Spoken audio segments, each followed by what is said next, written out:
या एन बहन of class 10। जैसा कि हम लोगों ने विगत 3 क्लासों में linear equation of two variables को हम लोगों ने पढ़ा। आज हम लोग को डिटरमाइन करना है कि कौन सा इक्वेशन का हमको हल निकलेगा, सॉल्यूशन हम लोग ऑब्टेन करेंगे। इस सॉल्यूशन का सॉल्यूशन ऑब्टेन नहीं होगा, उसके लिए कुछ फैक्ट्स हैं। Facts of determine to solve pair of linear equation in two variable. जैसा कि हम लोगों ने इक्वेशन के रूप में जाना है a1x plus b1y plus c1 is equal to 0, a2x plus b2y plus c2 is equal to 0। यानी यह standard form of linear equation in two variables का है, स्टैंडर्ड फॉर्म इसको कहते हैं। इफ यानी a1 बटा a2 is equal to b1 बटा b2 is equal to c1 बटा c2, तो यह कंसिस्टेंट होगा और इसका नंबर ऑफ जो सोल्यूशन होगा वह इनफाइनाइट होगा। यानी इसको हमें सोल्व करने की जरूरत नहीं है, हम इसको नहीं बनाएंगे, सिर्फ हम लिख देंगे number of solution will be infinite, यानी इसके अनंत हल होंगे। तो हम क्या हल निकालेंगे? अनंत में कहाँ से निकाल सकेंगे? नहीं निकालना है। यदि if a1 by a2 is equal to b1 by b2 is not equal to c1 by c2, तो यह इक्वेशन जो होगा इनकंसिस्टेंट होगा और नंबर ऑफ सोल्यूशन जो है यानी no any number of solution होगा। इसे बनाने का यानी हल करने का इसकी ज़रूरत नहीं है, इसका हम सोल्यूशन ऑब्टेन नहीं कर सकते हैं in any case. Third one है if a1 by a2 is not equal to b1 by b2, तो यह होगा consistent and will have unique solution. यानी ये 3 प्रकार के पेयर ऑफ लीनियर इक्वेशन होगा जिसमें हमें सिर्फ इसी को बनाना है। यानी इसी प्रकार का जो इक्वेशन होगा जिसको हम हल करेंगे और इससे हमें डिफिनिट वैल्यू यानी एक्स और वाई का निश्चित मान हमें प्राप्त होगा। जैसा कि हम लोग इसको जांच करके देख सकते हैं।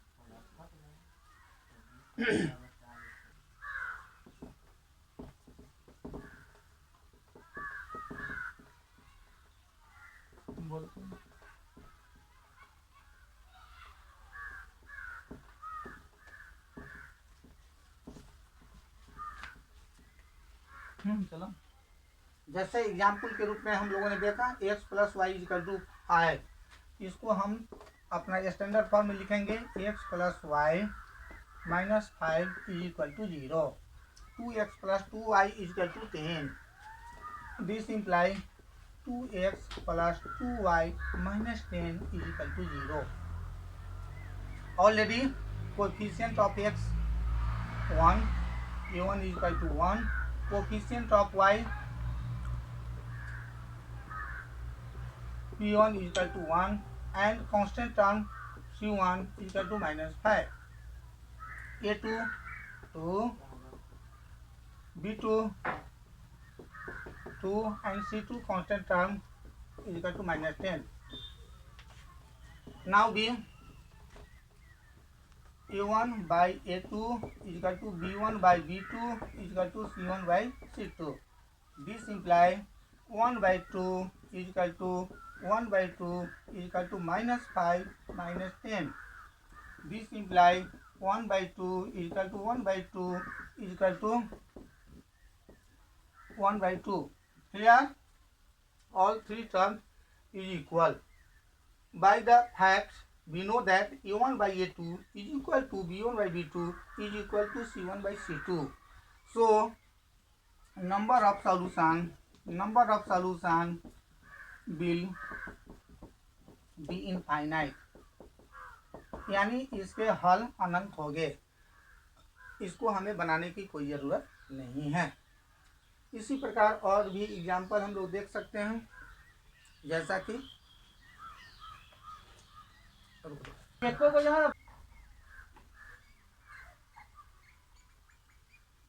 Second 2x plus y minus 6 is equal to 0।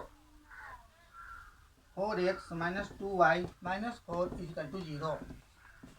Similarly, as we have seen in example first, a1 is equal to 2, b1 is equal to 1, c1 is equal to minus 6. x के पहले जो भी अंक हो उसे a1 कहेंगे, y के पहले जो भी अंक हो उसे b1 कहेंगे, और यहाँ जो होगा वह कांस्टेंट टर्म उसको c1 कहेंगे।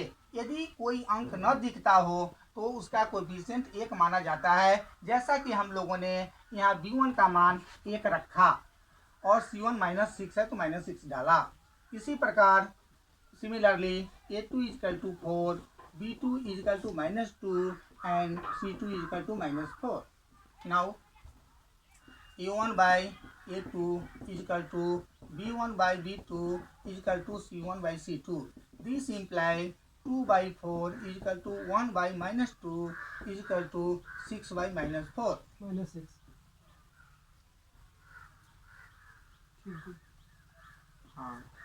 This implies 1 by 2 is equal to minus 1 by 2 is equal to minus 3 by 2. Here a1 by a2 is not equal to b1 by b2. यदि पहले ही दोनों टर्म बराबर नहीं हुए तो तीसरे टर्म को देखने की क्या ज़रूरत है, हम देखेंगे भी नहीं, पहले ही दो टर्म से हम लोगों ने डिटरमाइन कर लिया। minus 6 था, तो हम लोगों ने देख लिया यहाँ माइनस 6 था, तो माइनस 6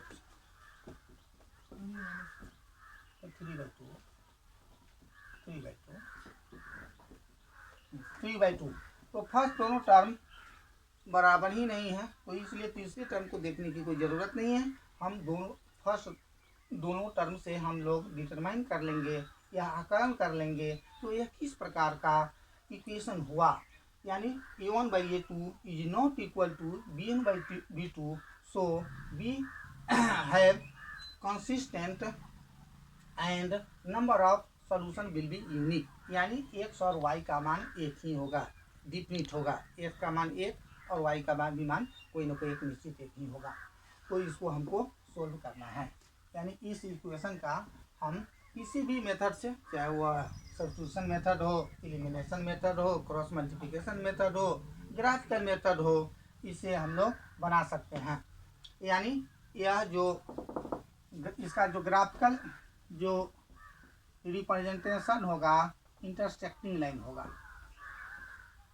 इंटरसेक्टिंग लाइन यानी किसी न किसी पॉइंट पर यह एक दूसरे को ग्राफ को इंटरसेक्ट करेगा, काटेगा, और उस बिंदु का जो परपेंडिकुलर लाइन एक्स एक्सिस को छुएगा वह एक्स का वैल्यू होगा, और परपेंडिकुलर लाइन जिस पॉइंट पर इंटरसेक्ट किया है वाई एक्सिस को जिस पॉइंट पर छुएगा वह वाई का मान होगा। इस प्रकार इसको हमें बनाना है। इस प्रकार ये हो गया। Now HW exercise 3.2 question number 3 and 4। यानी भैया बहनों को एक्सरसाइज 3.2 का क्वेश्चन नंबर 3 और 4 को बना लेना है, और किसी भी प्रकार की समस्या any kinds of problem appear front of you, then you have to inform me on my WhatsApp. That's all.